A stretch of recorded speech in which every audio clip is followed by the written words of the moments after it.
a natural way to get rid of athlete's foot and skin problems on your feet. Simply soak them in this fizzy mixture. It's the best natural remedy for fungal infections and itching.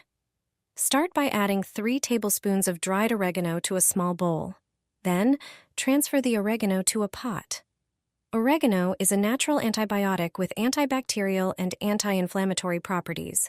Next, pour half a liter of water into the pot and heat it on the stove. Be careful not to let it boil. Heat it for 15 minutes to create an infusion. After this time, remove the pot from the stove and strain the liquid using a sieve. Prepare a basin for soaking your feet and pour in the oregano infusion. Now take some white vinegar. Measure out 300 milliliters and add it to the basin. In a small bowl, place 5 tablespoons of baking soda, which has strong antifungal properties and is natural and safe for the skin.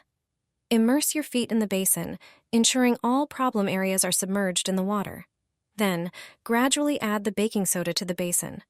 The substances will react chemically, creating a fizzy solution. This alkaline bath helps relieve itching caused by fungal infections and is effective in treating both skin and nail fungus. Once the fizzing subsides, soak your feet for another 20 minutes. Dry thoroughly, and you're done. Repeat this process daily until the fungal infection and skin issues disappear.